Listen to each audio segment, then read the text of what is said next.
The Carolina Hurricanes keep winning despite all the changes to their lineup. The LA Kings are off to a steady and surprising start, while Macklin Celebrini begins his breakout for the San Jose Sharks. We've got all that and more on today's Locked On NHL podcast.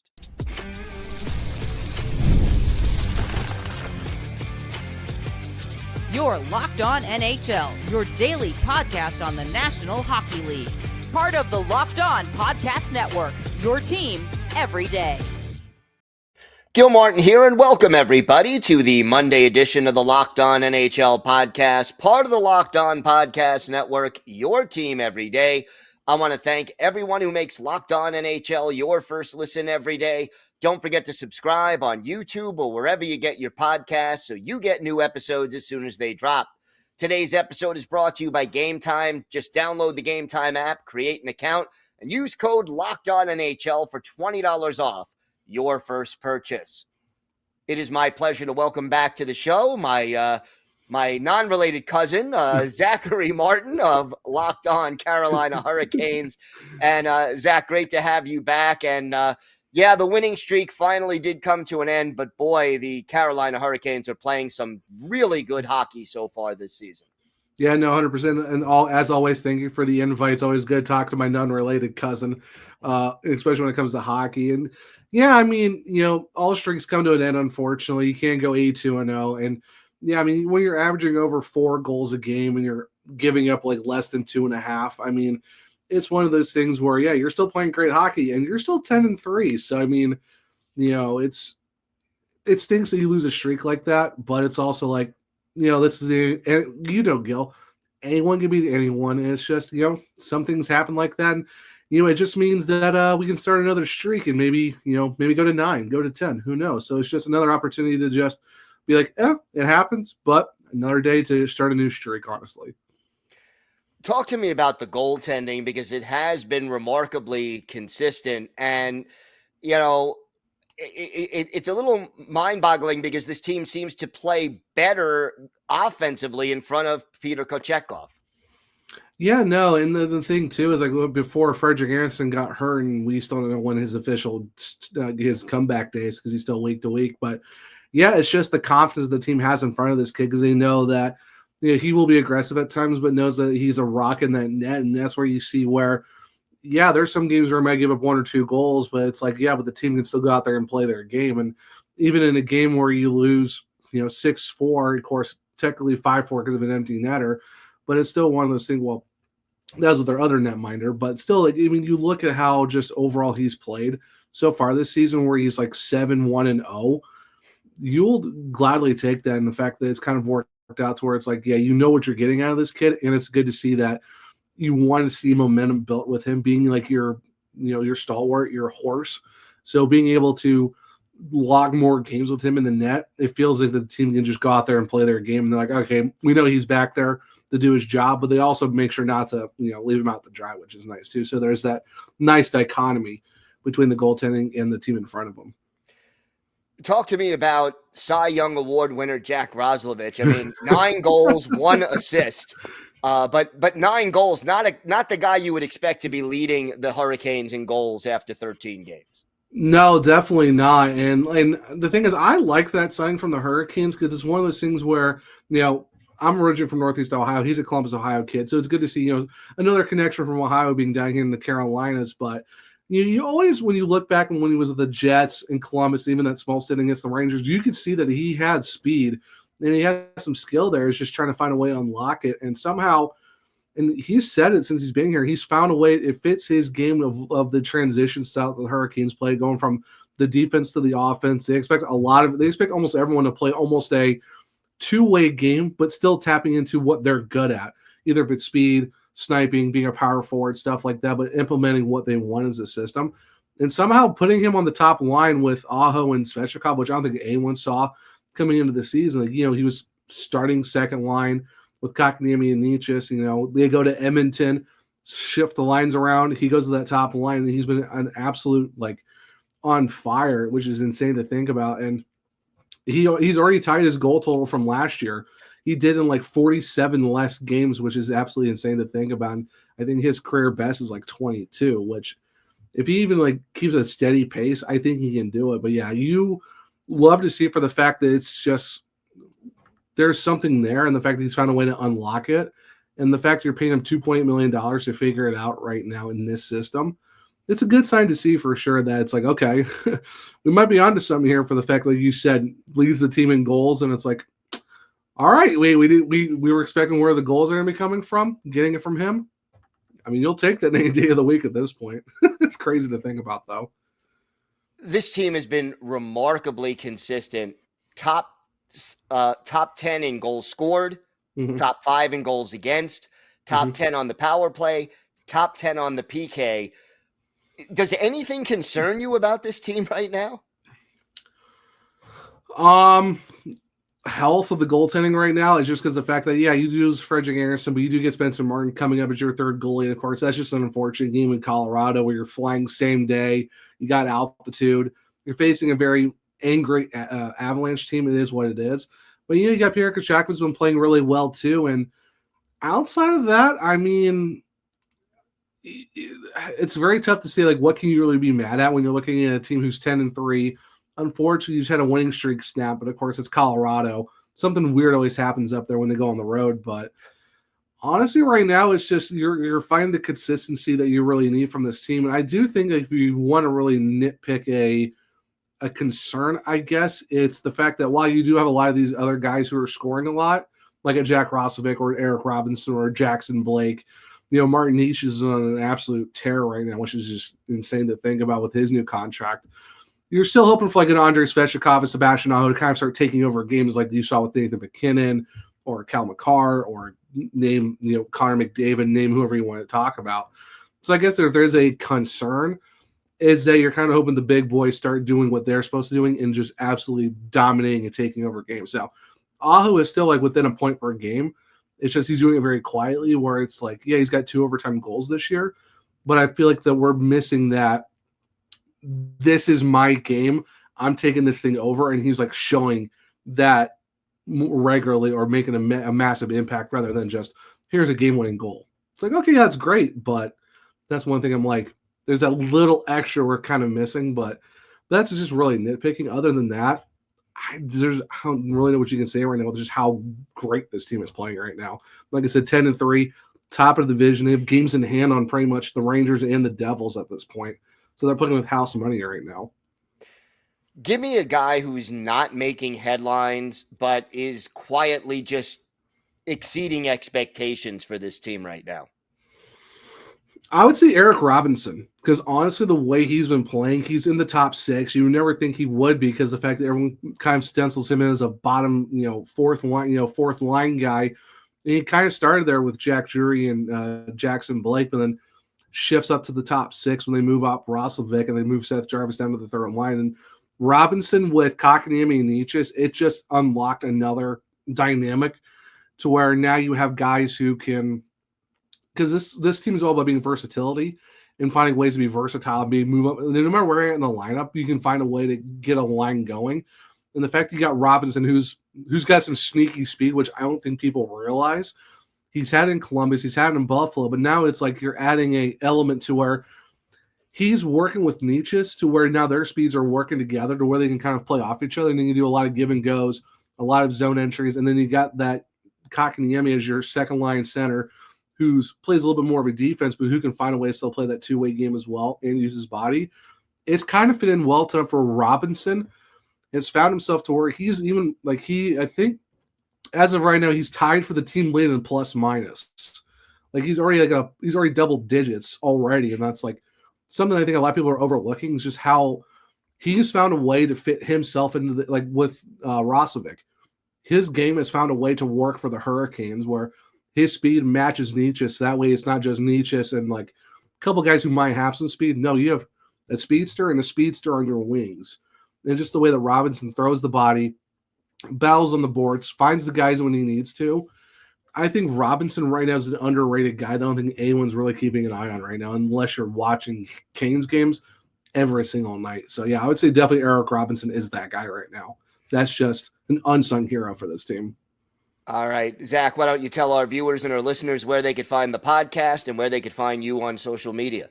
Yeah, of course. Podcast. It's Locked On Hurricanes and all podcast platforms and on YouTube. Just make sure to subscribe and all the good stuff as well. On social media, it's LO_Hurricanes, where you can just see where we're dropping episodes 5 days a week and all that good stuff. If you want to follow me, I'm at One True Zach on X. I'm dropping episodes for the podcast over there as well.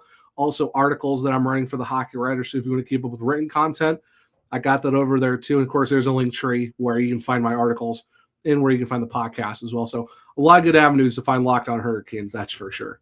All right, Zach, thanks so much. Hey, always appreciate it, Gil. Thank you.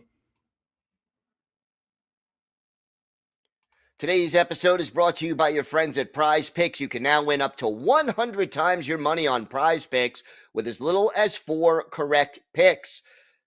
Prize Picks is the best place to get real money sports action. Join over 10 million users and sign up today. Prize Picks puts its members first, so all withdrawals are fast, safe, and secure. And when my picks hit, I can get my money in as quick as 15 minutes. Sign up today and get $50 instantly when you play $5. You don't even need to win to receive the $50 bonus. It is guaranteed. So download the Prize Picks app today and use code LOCKEDONNHL to get $50 instantly after you play your first $5 lineup. Again, download Prize Picks and use code LOCKEDONNHL to get $50 instantly after you play your first $5 lineup. Prize Picks, run your game. Today's episode is brought to you by Game Time. Game Time has a new feature called Game Time Picks that makes getting tickets to see your favorite teams play live even easier. Game Time Picks filters out the fluff to show you only incredible deals on great seats, so you don't have to waste time searching through thousands of tickets. One of my favorite features on the Game Time app is the view from your seat. You go on the app and you could see a panoramic view from your seat before you purchase the tickets, so you know exactly what to expect when you arrive. Now, take the guesswork out of buying tickets with Game Time Picks. Just download the Game Time app, create an account, and use code LOCKEDONNHL for $20 off your first purchase. Terms apply. Again, create an account and redeem code LOCKEDONNHL for $20 off. Download Game Time today. What time is it? Game time.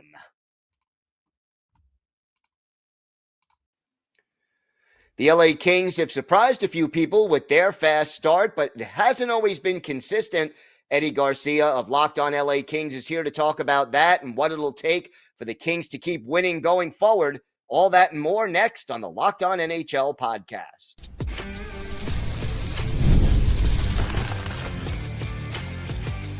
You're Locked On NHL, your daily podcast on the National Hockey League. Part of the Locked On Podcast Network, your team every day. Gil Martin here, and welcome everybody to the Monday edition of the Locked On NHL podcast, part of the Locked On Podcast Network, your team every day. I want to thank everyone who makes Locked On NHL your first listen every day. Don't forget to subscribe on YouTube or wherever you get your podcasts so you get new episodes as soon as they drop. Today's episode is brought to you by Game Time. Download the Game Time app, create an account, and use code LOCKEDONNHL for $20 off your first purchase. It is my pleasure to welcome back to the show the host of Locked On LA Kings, Eddie Garcia. And Eddie, you've got to be pretty happy with the start that the LA Kings have had this year, even though there have been a few hiccups along the way. Yeah, I think overall that I'm pretty happy with the way they've started. I think in particular for two reasons. Number one, they started the season on an extended road trip. Crypto.com Arena, their home, formerly Staples Center, was undergoing some major renovations. The Kings did not have a home preseason game. They had their end of training camp was actually in Quebec. And then they started the year with 7 straight games on the road. And so, considering how that started, so many games away from home, they finished that road trip 3-2-2. So not bad. And considering that they lost their stalwart on the blue line, future Hall of Famer Drew Doughty broke his ankle in the final game of that road trip. And they've had to deal with life without him, a guy who, even at his advanced age, was just ate up so many minutes and did so many things, penalty kill, power play, and of course, being on the top pairing as well. So considering the long road trip and the loss of Drew Doughty, to be 9-4-3 at this point, and even though they played a few more games than Vegas, first place in the Pacific, yeah, overall, I think everybody's pretty happy. There's always things to improve on. And then you mentioned there were a couple of weird losses, but overall, yes, I think everybody's pretty happy with the way the season started so far for the LA Kings. Who has stepped up in Doughty's absence to keep this team humming? I think it has been a collective effort, which we thought it would be. I think if you were going to point to one player in particular, it would probably be defenseman Mikey Anderson. He's not a spectacular player. He doesn't give you much offensively, but he's a rock defensively, and he's elevated his game, playing more minutes. Actually been teamed up several times with Vladislav Gavrikov, who has moved from the left side to the right side, and they've been a pretty formidable duo. Again, mostly defensive defensemen, although the defense has actually chipped in surprisingly with some goals. But I think if you were going to point to one guy, I would say Mikey Anderson, but it really has been a collective effort from the entire defensive core. And there was, as you would expect, some growing pains early on, but they've really kind of come into their own of late and have kind of become a really nice cohesive unit. And it has been kind of by committee that everybody has come together. Obviously, everybody's minutes have gone up a bit. But again, if you're going to point to one guy, I'd go Mikey Anderson. And how about offensively? I mean, who have been some of the guys who have surprisingly been productive early this season? Well, if you're going to look, at the forward group, I think the guy that jumps off the page is Alex Laferriere. People may not know him, and they may confuse him with Alexis Lafreniere on occasion when you see the last name. But he was a young guy who had a nice career at Harvard. So he's gone through the college process. So he's a little bit older for a guy who's only in his second year. Last year made the team in a big surprise. Ended up playing 81 of 82 games. And had a nice rookie season. Nothing spectacular, but nice. 12 goals. But this year he got an opportunity to start the year on the top line and the top power play unit, which was a great opportunity for him. Now, it didn't last long, as it turned out, because Quinton Byfield, which we can get into later, was kind of struggling at center. So they moved him back on the wing, and they moved Laferriere back down to the third line. But it hasn't stopped his production at all. He's got 9 goals so far on the season in 16 games. He had 12 goals in 81 games last year. So he's leading the team in goals. Nobody saw that coming. I thought he had a great opportunity to maybe be a 20-goal scorer. Now I think at this point, I'll actually be disappointed if he doesn't get to 30. So yeah, he's a guy that a lot of people might not know about, but is having a really great season early on. And I do want to point out a guy that fans might know about, and that's defenseman Brandt Clark, former high draft pick, had a great season in the AHL last year, has had a little taste of the NHL here and there. But so far on the season, he's got 13 points in 16 games. He's quarterbacking the number 1 power play unit in Drew Doughty's absence. And he just brings an element the Kings haven't had from their blue line in a while, a creative, fun, exciting player. I mean, he actually, though, has played better defense than I thought he would be. He's not just all kind of flash, but he's got that in his game, which the Kings don't have a lot of on their blue line, especially with Drew Doughty out. So a couple of young guys that have really, really helped out. Alex Laferriere in the forward group and Brandt Clark on the defense. You mentioned Quinton Byfield. Has he gotten back on track, and to what extent? Well, they have moved him back to center, which is where they want him to play. He did get his first goal of the season the other night. Actually, he had goals in back-to-back games, so that was certainly encouraging. Didn't score in their last game against Columbus. So hopefully he's kind of gotten that off the schneid a bit and has some confidence growing. I thought even though he didn't score against the Blue Jackets in their last game, he did look more aggressive. He's going to be a very good player. There's a lot of expectations on him. There are Kings fans that continue to be impatient with him. Eventually he's going to get there. It may not be as quickly as some would like, but I still have a lot of confidence in his ability. He's a very creative, unique player with a lot of size and a big reach. But has his season started the way a lot of people would have liked? No, including him. but I think he'll be okay. I will say this: if he can turn it on and kind of take it to the next level, that would be a huge plus for the LA Kings to be a much more dangerous team than they are. Talk to me about the power play. It struggled at times. I'm assuming Doughty's absence is a contributing factor, but what are they not doing well on the power play that has it ranked 22nd in the league right now?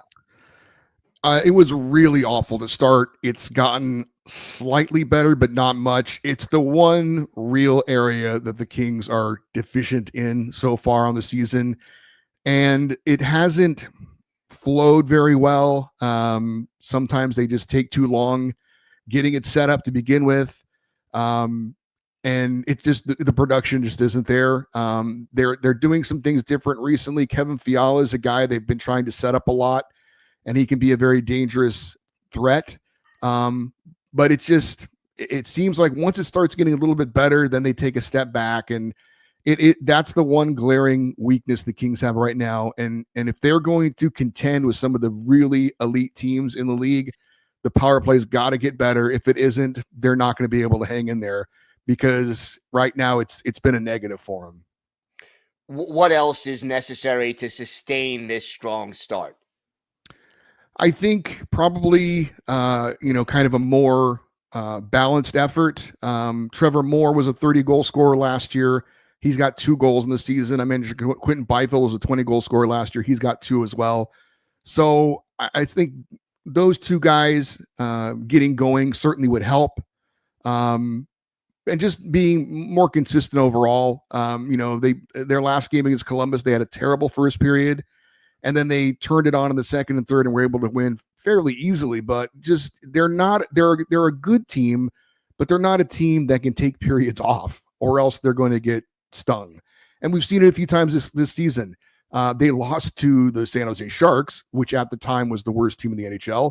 And then a few nights later, they lost to the Chicago Blackhawks, who, because of a loss to the Sharks, the Blackhawks at the time were the worst team in the NHL. So when you look at those 2 losses, those are 2 head scratchers. And it just kind of goes to show for the Kings that if they're not on the top of their game every night for 3 periods, they can stub their toe from time to time.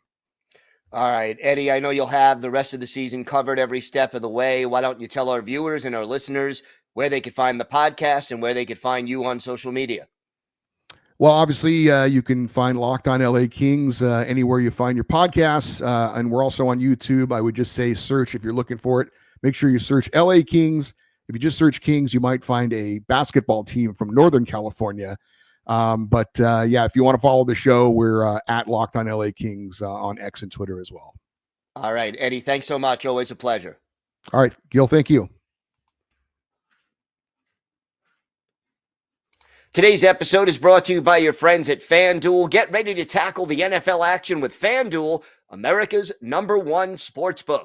Because right now, new customers can bet $5 and get $150 in bonus bets if you win your first bet.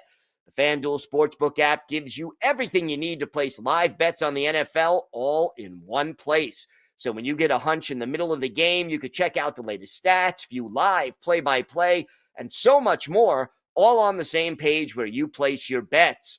And hockey fans, use your knowledge of your favorite team and hockey in general to place great bets on FanDuel. Just visit FanDuel.com to join today. That's FanDuel.com. You'll get started with $150 in bonus bets if you win your first $5 bet.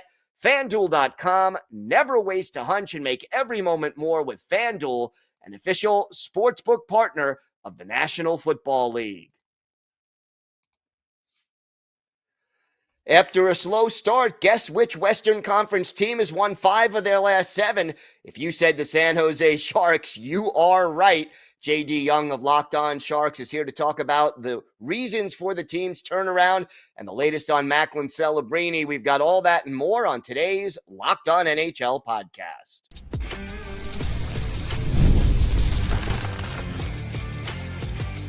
You're Locked On NHL, your daily podcast on the National Hockey League. Part of the Locked On Podcast Network, your team every day. Gil Martin here, and welcome everybody to the Monday edition of the Locked On NHL podcast, part of the Locked On Podcast Network, your team every day. I want to thank everyone who makes Locked On NHL your first listen every day. Don't forget to subscribe on YouTube or wherever you listen to podcasts so you get new episodes as soon as they drop. Today's episode is brought to you by Game Time. Download the Game Time app, create an account, and use code LOCKEDONNHL for $20 off your first purchase. It is my pleasure to welcome back to the show the great JD Young of Locked On Sharks. And JD, a nice time for Sharks fans after a slow start. This team is kind of finding their stride a little bit. Yeah, as you mentioned, they won 5 of their last 7. They hung on to win against the Devils tonight after a 44-save performance from former Devil Mackenzie Blackwood. And yeah, this team is really kind of after a brutal start, like going 0-9, brutal start. But this team has really kind of found their groove under Ryan Warsofsky. You have a lot of young players kind of starting to find their strides, and a lot of new pieces kind of coming together and starting to gel right now. What's been the biggest difference between the slow start and the better play we've seen recently? Like, even if you look at the slow start, it was actually just a lot of unluckiness. Like, they were doing a lot of things, but again, like, this team is still a very talent poor team, and the margin of error just isn't very high. But they've been kind of getting some more breaks going their way, and this team, I think, has started games much better than they have, especially in the first 9 games. And I think that's really been a credit to them. They've been one of the teams that, you know, most games they actually have been, especially during this 7-game performance, they've been the one that's scoring first. And for them, since they're scoring first, they can kind of dictate terms a little bit as best you can as a basement team, dictate terms, but you've been able to kind of see them build off of that. And I think new pieces like Jake Wallman, Timothy Liljegren, those guys are kind of starting to, you know, get their footing under them. Some of the guys that they signed in free agency, like Alex Wenberg and Tyler Toffoli, those guys are finding their role. And then, of course, the big thing is Macklin Celebrini's back. And last time I checked, he's pretty good. Talk to me about him. I mean, getting him healthy obviously is big, but what is he doing well, and what does he still need to improve upon at this early stage of his career? Yeah, I mean, the Sharks were very, very deliberate with him, and like, we are going to make sure he's 100%, and that's right. You want to make sure with an 18-year-old kid, you're thinking about the next 20 years of Macklin Celebrini. You're not thinking about the next 20 games with him. You want to make sure he's set up for success.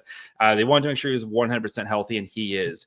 You see Celebrini. I mean, he's already the first line center for the Sharks, playing with Tyler Toffoli, and they could be kind of rotating that other wing with him, but he does so many things so well already at such a young age. And I think the thing that like really stands out to me is his vision and his ability to just know where guys are on the ice and where they are not, and where guys are going to be, and just his ability to read the game. He does very well on board battles, but you wouldn't expect from an 18-year-old kid who's, you know, he's 190 pounds, 6 foot. Like, you wouldn't expect that. But he holds his own against bigger guys. You know, his transition game, which the Sharks struggle in that area. He is a one-man breakout machine, and his ability to just make everybody in the ice better. He can shoot the bejesus out of the puck. He had a goal against the Wild where no-look goal on Marc-Andre Fleury over the shoulder. Like, he's not even looking, and he just puts it like without even trying. He could have walked up there and put it in a better place on a Hall of Famer, Andre Fleury. Like, this guy, it's insane what he can do. He still needs to learn what he can get away with in the NHL, and that'll just come with more experience. But I mean, the start to his career has been, I mean, other than the injury, it has been a joy to watch him so far. Talk to me about Will Smith. I know he sat out the Sunday game, and he sat out a few games already, but you told me this is part of a plan for the coaching staff to bring him along slowly.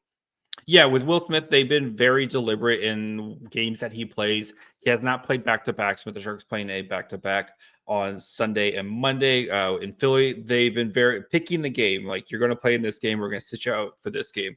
And what they're trying to do is they're trying to avoid, one, the rookie wall. You know, how often do we see, especially after Christmas, when guys like, like Will Smith, who's played 45 games in college, and you're playing basically on the weekends. And then now you have to start playing every night, every other night, like it's 3 out of 4. Like it starts to wear and tear on these guys. So they're trying to be kind of build him up to that with a goal of him being able to kind of play every night once in the second half of the season. And during this time, he spends extra time, working on drills in the gym, like kind of getting stronger and getting ready with him. So they're being very, very deliberate with him. And I think especially after seeing last year when you saw, Connor Bedard get injured, right? Leo Carlson get injured, Adam Fantilli all get injured. I think the Sharks are trying to be a little bit more protective, knowing that this whole year is just about the development of Will Smith and Macklin Celebrini. So if they can utilize some of these extra times and to get him ready to play the second half,